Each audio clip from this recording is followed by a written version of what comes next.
नमस्कार विद्यार्थी मित्रांनो, आता आपल्या ऑनलाईन ॲप्लिकेशन आणि डॉक्युमेंट व्हेरिफिकेशन पूर्ण झालेलं आहे। आता त्यानंतर काय होणार आहे हे आपण या व्हिडिओमध्ये बघणार आहोत। ठीक आहे, हा व्हिडिओमध्ये मी PPT स्वरूपामध्ये पेन टॅबने तुम्हाला काही गोष्टी एक्सप्लेन करणार आहे। फेस कॅम व्हिडिओ नाही आहे हा, पण याची गॅरंटी देतो की तुम्हाला भरपूर चांगली इम्पॉर्टंट इन्फॉर्मेशन भेटेल आणि तुम्हाला समजेल की आता आपल्याला पुढे काय करायचं आहे। ठीक आहे, ऑनलाईन ॲप्लिकेशन आणि डॉक्युमेंट व्हेरिफिकेशन झालं, आता पुढे काय।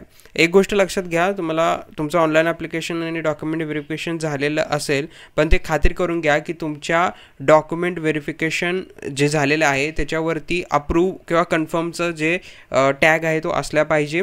प्लस ज्या स्क्रुटिनी सेंटरमधून तुम्ही तुमचं व्हेरिफिकेशन केलेलं आहे त्या स्क्रुटिनी सेंटरचा जो स्टॅम्प आहे किंवा कन्फर्मेशन आहे ते नक्की त्या ठिकाणी असलं पाहिजे। म्हणजे बेसिकली काय की तुम्ही कन्फर्म डॉक्युमेंट व्हेरिफिकेशन केलेलं आहे याची एक रिसिप्ट पावती तुमच्याकडे पाहिजे आणि तुमचे जे स्टेजेस आहेत ऑनलाईन ॲप्लिकेशन फॉर्ममध्ये त्या सगळ्या पूर्ण पाहिजे। ठीक आहे, एका दुसरं डॉक्युमेंट तुमचं अजून आलेलं नसेल त्याची तुम्ही पावती अपलोड केलेली असेल। ठीक आहे, आता प्रश्न येतो की पुढे काय येणार आहे तुम्हाला सांगतो। प्रोव्हिजनल मेरिट लिस्ट पुढे येणार आहे।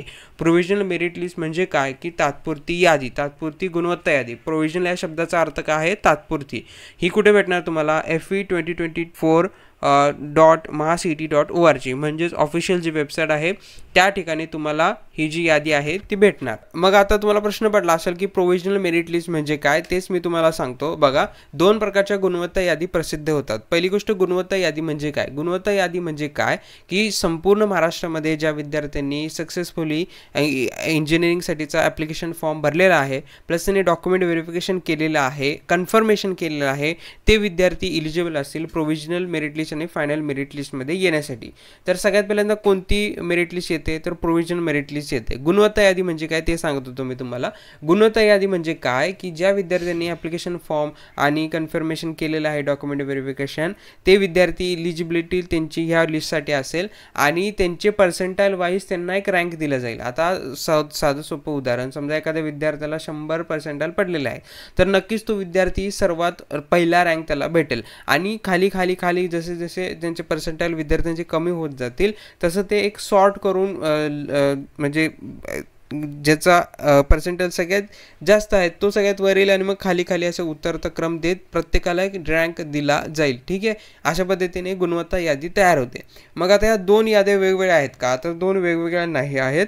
पहिले जी प्रोव्हिजनल मेरिट लिस्ट असते त्याच्यामध्ये विद्यार्थ्यांची यादी लावली जाते, जो 4 ते 5 हजार पानांची ही PDF असते आणि त्यामध्ये सगळ्या विद्यार्थ्यांचा रँक दिलेला असतो, त्यामध्ये तुम्हाला तुमचा चेक करायचा असतो। मग ही प्रोव्हिजनल मेरिट लिस्ट का असते ते आपण बघूयात की काय आहे। प्रश्न काय तुम्हाला पडलेला असेल की प्रोव्हिजनल आणि फायनल मेरिट लिस्टमध्ये फरक काय। तर बघा, दोन्ही सेमच असतात, दोन्हीमध्ये तुमचं नाव असणारच आहे। जर तुम्ही इलिजिबल असाल तर इलिजिबल म्हणजे काय, तुम्ही डॉक्युमेंट व्हेरिफिकेशन आणि ॲप्लिकेशन फॉर्म कन्फर्म केलेला असेल तर तुमचं नाव त्यामध्ये नक्की येणार आहे। तर प्रोव्हिजनल फायनल मेरिट लिस्टमध्ये फरक काय आहे, फरक इतकाच आहे की प्रोव्हिजनल ही तात्पुरती असते आणि फायनल ही अंतिम असते, त्याच्यात फायनलमध्ये काही चेंज होत नाही। तर असं का, गरज का आहे दोन लिस्टची, तर गरज ही आहे, मी तुम्हाला एक साधं सोपं उदाहरण सांगतो। समजा बघा, CET सेलनं असं केलं की डायरेक्टली फायनल मेरिट लिस्ट त्यांनी रिलीज करून टाकली आणि म्हटले की ही तुमची फायनल मेरिट लिस्ट। ठीक आहे, पण समजा असं होऊ शकतं की एखाद्या विद्यार्थ्याच्या मार्क टाकण्यामध्ये काहीतरी चूक झालेली असू शकते किंवा जे टेक्निकल गोष्टी आहेत CET सेलकडे त्याच्यामध्ये वर खाली इतक्या विद्यार्थ्यांचं सॉर्टिंग करायचं आहे, त्यांना एक क्रमवारी द्यायची आहे, याच्यात कदाचित काहीतरी चूक होण्याची शक्यता असते। तीच सुधारणा करण्यासाठी सगळ्यात पहिल्यांदा प्रोव्हिजनल यादी त्या ठिकाणी आणली जाते आणि त्या प्रोव्हिजनल यादीमध्ये विद्यार्थ्यांना चेक करायला सांगितलं जातं की तुमची यादी चेक करा, तुमचं जे नाव आहे, तुमचे मार्क्स आहे, तुमचे 12वीचे मार्क्स आहेत, तुमचे 10वीचे मार्क्स आहेत, इवन तुमचे CETचे मॅथ्स, केमिस्ट्री, फिजिक्सचे जे पर्सेंटाईल आहेत ते देखील तुम्हाला चेक करायला दिले जातात। तुम्ही TFW दिले, तुमची डिसेबिलिटी आहे, तुम्ही मायनॉरिटीमध्ये आहात अँड सो ऑन, अशा बऱ्याच गोष्टी तुम्हाला त्या ठिकाणी दिल्या जातात चेक करण्यासाठी। त्या तुम्ही चेक करायच्या कुठं करायच्या, जेव्हा प्रोव्हिजनल यादी लागते तर त्या प्रोव्हिजनल यादीमध्ये तुम्ही चेक करायचं, त्याच्यात तुमचं सगळी इन्फॉर्मेशन बरोबर असली तर काही प्रॉब्लेम नाही, तुम्ही ओके आहे तुमचं सगळं। पण एखाद्या विद्यार्थ्यांना समजा चूक असली तर त्या विद्यार्थ्यासाठी त्याला त्या ठिकाणी संधी दिली जाणार ग्रीव्हन्स करण्याची, ग्रीव्हन्स रेज करण्याची। ग्रीव्हन्स म्हणजे तक्रार। तर गरज का आहे, जर गुणवत्ता यादीमध्ये काही चुका होऊ नयेत आणि त्या झालेल्या असतील तर ते सुधारण्यासाठी सगळ्यात पहिल्यांदा प्रोव्हिजनल यादी काढली जाते आणि त्यानंतर फायनल मेरिट लिस्ट काढली जाते. ठीक आहे, आता तुम्ही म्हणत असाल ही यादी कशी असते, तर बघा मी मागच्या वर्षीच्या प्रोव्हिजनल मेरिट लिस्टचा एक स्क्रीनशॉट तुमच्यासमोर दाखवत आहे. तर इथे जर तुम्ही बघितलं तर ही जी PDF आहे ती जवळजवळ 5497 पेजेसची आहे. तरी ते बघा ही PDF किती पेजेसची आहे, 5497 पेजेसची आहे. म्हणजेच की सर्व विद्यार्थ्यांची जी यादी आहे ती या ठिकाणी आहे. तर तुम्हाला काय करायचं आहे, जेव्हा प्रोव्हिजनल यादी रिलीज केली जाईल तर तुम्हाला या PDF मध्ये तुमचा जे नाव आहे ते कोणत्या रँकला आहे ते शोधून मग तुम्हाला ते सगळं व्हेरीफाय करायचं. तर मग चिंता करू नका, आपल्याकडे PDF मध्ये सर्चचा ऑप्शन असतो. तुमचा जो ॲप्लिकेशन ID असेल ना, तो ॲप्लिकेशन ID तुम्ही काय करायचा, सर्च करायचा, लगेच तुम्हाला भेटून जाईल ते. ठीक आहे, आणखीन एक 2 पद्धतीने तुम्ही ही शोधू शकता. एक तर तुम्हाला ही यादी दिली जाते, या यादीमध्ये तुम्ही चेक करायचं आहे की सगळी इन्फॉर्मेशन करेक्ट आहे का. आणि दुसरी मेथड असते, तुमचं जे लॉग इन आहे ना, CETचं लॉग इन, त्या लॉग इनमध्ये जाऊन तुमचं सेपरेट एक वेगळी तुम्हाला जी रँक आहे ते दिले जातात. आता या PDF मध्ये फक्त तुम्हाला स्टेट जनरल मेरिट रँक दिला जाईल, पण तुमची जी लॉग इनमधून तुम्ही जी प्रोव्हिजनल मेरिट रँकची हे डाउनलोड कराल PDF, त्याच्यामध्ये तुम्हाला वेगवेगळे रँक दिलेले असणार. जसं की तुमचा रँक त्या ठिकाणी असेल, तुमचा कॅटेगरीचा रँक असेल, युनिव्हर्सिटीचा रँक असेल, परत तुमचा TFWचा रँक असेल, ऑल इंडिया असेल तर ऑल इंडियाचा रँक असेल. वेगवेगळे जे रँक आहेत ते तुम्हाला तुमच्या लॉग इनमधून भेटतील. आता हे काय काय रँक आहेत ते मी पुढच्या व्हिडिओमध्ये एक्सप्लेन करेन, पण त्याच्या आधी आपण आता हे समजून घेऊया की ही जी प्रोव्हिजनल मेरिट यादी आहे ही कशा पद्धतीने आहे. बघा, ही पब्लिकली अवेलेबल करून दिली जाते. याच्यामध्ये काय दिलं जातं, तर तुमचा ॲप्लिकेशन ID, कॅन्डिडेटचं तुमचं फुल नेम, कुठल्या परीक्षा तुम्ही दिली, तुमची कॅटेगरी, जेंडर, PWD किंवा डिफेन्स कोटा तुमचा आहे का, EWS आहे का, TFWS आहे का, तुम्ही ऑर्फन आहेत का, मायनॉरिटी स्टेटस का आहे, पर्सेंटाईल तुमचे CETचे, मग MST CETचे मॅथ्सचे पर्सेंटाईल, फिजिक्सचे पर्सेंटाईल, केमिस्ट्रीचे पर्सेंटाईल. इतकंच नाही तर तुमचे HSCचे पर्सेंटाईल, HSCचे मॅथ्सचे, फिजिक्सचे, मग तुमचे HSCचे ॲग्रिगेट मार्क्स, मग पुन्हा SSCचे पर्सेंटेज तुमचे, SSCचे मॅथ्सचे, सायन्सचे आणि इंग्लिशचे. आता तुम्ही म्हणाल एवढं कशाला दिलं आहे, इथे सिम्पल उदाहरण सांगतो बघा तुम्हाला. आता हे जे टॉपचे स्टुडंट आहेत ना, ह्या जवळजवळ 4 ते 5-6 विद्यार्थ्यांना सगळ्यांनाच त्या ठिकाणी 100 पर्सेंटाईल पडलेले आहेत. मग आता ह्यांची रँकिंग कशी द्यायची, मग काय करतात, जेव्हा ते मॅच होईल, समजा ह्याचे पण 100 याचे पण 100, मग त्यांचं काय बघतात माहिती आहे का, त्यांचं MST CETचं मॅथ्सचे पर्सेंटाईल बघतात.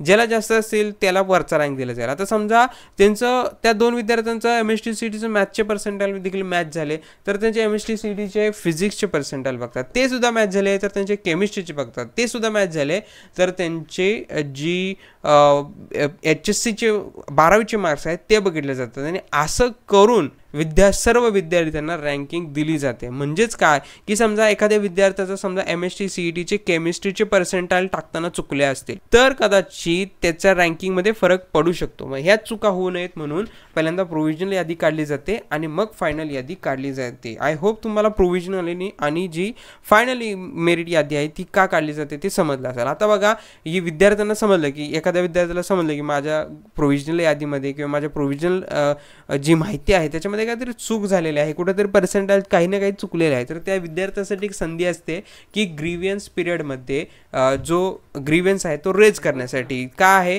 की रेज ग्रीव्हन्सचा एक ऑप्शन असतो. त्या रेज ग्रीव्हन्स पिरियडमध्ये काय करायचं असतो, तुम्हाला तुमची जी तक्रार आहे ती तक्रार तुम्ही त्या ठिकाणी मांडायची असते. ठीक आहे, रेज ग्रीव्हन्स म्हणजे काय, तुमची जी तक्रार असेल, समजा एखाद्या विद्यार्थ्याचे समजा HSCचे मार्क्स त्या ठिकाणी चुकलेले असतील तर तो विद्यार्थी काय करणार, ॲप्लिकेशन मध्ये लॉग इन करून ग्रीव्हन्स रेज करणार, म्हणजे की तक्रार नोंदवणार. ह्याची लॉग इनमध्ये एक सेपरेट विंडो त्या ठिकाणी क्रिएट होते आणि त्या ठिकाणी तुम्ही ग्रीव्हन्स रेज करू शकता. ग्रीव्हन्स रेज केल्यानंतर तुमचा ॲप्लिकेशन जो आहे तो रिव्हर्ट बॅक होणार, परत पाठवला जाणार आणि तुम्हाला एडिटचे ऑप्शन पुन्हा एकदा खुले करून दिले जाणार. मग जे रिक्वायर्ड डॉक्युमेंट्स असतील ते तुम्हाला त्या ठिकाणी अपलोड करायचे असतात आणि करेक्शन जी असेल ती करेक्शन त्या ठिकाणी अप्रूव्ह केली जाईल किंवा रिजेक्ट केली जाईल. समजा एखाद्या विद्यार्थीचे खरंच एखादी काही चूक नसेल तरी देखील त्याने अप्लाय केलं तर ऑफकोर्स ते रिजेक्ट होणार ना, साहजिक आहे. मग जे काही चूक असेल तर ती सुधारली जाईल, नसेल तर त्या ठिकाणी रिजेक्ट केली जाईल. आणि हे सगळं झाल्यानंतर तुम्हाला तुमचं जी चूक आहे ती सुधारून दिली जाईल. हा ठीक आहे. आता इथे गोष्ट आहे की ऑनलाईन आणि ऑफलाईन तुम्हाला ग्रीव्हन्स जो आहे तक्रार करण्याचा तो ग्रीव्हन्स तुम्ही ऑनलाईन करू शकता किंवा ऑफलाईन देखील करू शकता. ठीक आहे, हा फरक आहे. शक्यतो ऑनलाईन देखील करू शकता. मेजर काही इश्यू असेल तर ऑफलाईन जाऊन तुम्ही स्क्रुटिनी सेंटरवरती तो जी तुमची तक्रार आहे ती मांडू शकता. आता बघा, तुम्हाला समजायला पाहिजे काय गोष्टी माहिती आहे का. प्रोव्हिजनल मेरिट लिस्ट लागणार. प्रोव्हिजनल मेरिट लिस्ट लागली की त्याच्यामध्ये तुम्हाला ग्रीव्हन्स जो पिरियड आहे तो ग्रीव्हन्स पिरियड दिला जाणार. या ग्रीव्हन्स पिरियडमध्ये तुम्हाला तुमची जी चूक आहे ती तुम्हाला सुधारायची आहे. जर असेल तर, नसेल तर काहीच इश्यू नाही आहे. आणि मग तुमची फायनल मेरिट लिस्ट त्या ठिकाणी लावली जाणार. आता दरवर्षीप्रमाणे माझ्या एक्सपिरियन्सनुसार मी सांगू तुम्हाला, हे प्रोव्हिजनल मेरिट लिस्ट लावणे, मग ग्रीव्हन्स सॉल्व्ह करणे आणि मग फायनल मेरिट लिस्ट लागणे, ह्याच्यामध्ये जवळजवळ ते 6 ते 7 दिवस तुमचे कन्फर्म त्या ठिकाणी जातात. म्हणजे आत्ता तुमचे डॉक्युमेंट व्हेरिफिकेशन झालेलं आहे, अजून 1 आठवडा तरी तुमचा ह्याच्यात जाणार आहे प्रोव्हिजनल मेरिट लिस्ट आणि ग्रीव्हन्स आणि फायनल मेरिट लिस्टमध्ये. ठीक आहे, तर ह्या गोष्टी होणार आहेत तुमच्या डॉक्युमेंट व्हेरिफिकेशन नंतर. आता फायनल मेरिट लिस्टविषयी पुढची व्हिडिओ मी काय आणणार माहिती आहे का तुमच्यासाठी. फायनल मेरिट लिस्टचा असेल. फायनल मेरिट लिस्टविषयी बोलूया की किती फरक पडतो. असा समजा चेंजेस झाले तर प्रोव्हिजनल रँक समजा एखाद्या विद्यार्थ्याचा 100 आला होता, तर फायनल रँक त्याचा किती येईल, त्याचा 90 होईल का त्या ठिकाणी 110 होईल, ह्याच्यावरची चर्चा आपण पुढच्या व्हिडिओमध्ये करूया. आणखीन एक गोष्ट सांगेन की वेगवेगळे रँक असतात तुमचा university rank, category rank, TFWS rank, all India rank and so on. त्या रँकवरती आपण पुढच्या व्हिडिओमध्ये चर्चा करणार आहोत. ठीक आहे, आता तुम्हाला या पिरियडमध्ये काय करायचं आहे की तुम्हाला इन्स्टिट्यूटचं रिसर्च करायचं आहे. कोणतं इन्स्टिट्यूट कसं आहे, काय कट ऑफ आहे, माझ्या कट ऑफच्या रेंजमध्ये कोणकोणते कॉलेजेस येत आहेत, माझी कॅटेगरीनुसार कुठले सीट्सला मी इलिजिबल आहे, या गोष्टीचा रिसर्च तुम्हाला करायचा आहे. तुम्ही CET सेलच्या PDF मधून, कट ऑफच्या PDF मधून देखील करू शकता, पण तिथे तुम्हाला फिल्टर अवेलेबल नसणार आणि खूप ते किचकट आहे. त्याचाच उपाय म्हणून आम्ही काय केलेलं आहे, Maharashtra cut off list engineering ही एक मास्टर कट ऑफ लिस्ट बनवलेली आहे गुगल स्प्रेडशीटमध्ये, की ज्याच्यामध्ये तुम्हाला इन्स्टिट्यूट कोड, डिस्ट्रिक्ट, त्यानंतर तुमचं इन्स्टिट्यूट नेम, ब्रांच नेम आणि तुमची सगळ्यात मेन म्हणजे कॅटेगरी, कट ऑफ रँक आणि पर्सेंटाईलनुसार तुम्हाला PDF मध्ये एक्सेलमध्ये गुगल स्प्रेडशीटमध्ये हा डेटा अवेलेबल करून दिलेला आहे. याच्यामध्ये तुम्ही डेटामध्ये जाऊन क्रिएट फिल्टर व्ह्यू करून तुम्ही फिल्टर्स लावून exactly filter wise cut off बघू शकता. ऑलरेडी बघू शकता इथे आता हे जे स्टुडंट्स आहेत ज्यांनी ही स्प्रेडशीट घेतलेली आहे ते स्टुडंट हे यूज करत आहेत. ठीक आहे, तुम्ही देखील असं रिसर्च करू शकता. ही जी स्प्रेडशीट आहे गुगल स्प्रेडशीट ही ऑफकोर्स पेड आहे, कारण की ही स्प्रेडशीट बनवण्यासाठी भरपूर मेहनत आम्हाला घ्यावी लागलेली आहे. ह्याची डिटेल संपूर्ण तुम्हाला आणि डेमो भेटेल गुगल फॉर्ममध्ये. ही जर ह्या स्प्रेडशीटचा जर ॲक्सेस तुम्हाला घ्यायचा असेल तर ह्याची लिंक मी डिस्क्रिप्शन बॉक्समध्ये दिलेली आहे. तो गुगल फॉर्म आहे, तो गुगल फॉर्म तुम्ही भरा. गुगल फॉर्म भरल्यानंतर तुम्हाला त्या ठिकाणी जे पेमेंट आहे ते केल्यानंतर तुम्हाला 2 ते 3 तासामध्ये या स्प्रेडशीटचा ॲक्सेस दिला जाईल. ठीक आहे, पुढच्या व्हिडिओमध्ये आता तुम्हाला मी सांगितलं आहे की पुढच्या व्हिडिओमध्ये काय होईल, फायनल मेरिट लिस्ट आणि रँकचे आपण डिस्कशन करणार आहोत. त्याआधी हे देखील सांगतो की ज्या विद्यार्थ्यांना ही स्प्रेडशीट हवी असतील ते गुगल फॉर्म भरून रजिस्ट्रेशन करू शकता. ठीक आहे, भेटूया आपण पुढच्या व्हिडिओमध्ये. Start and just do it. Very all the best.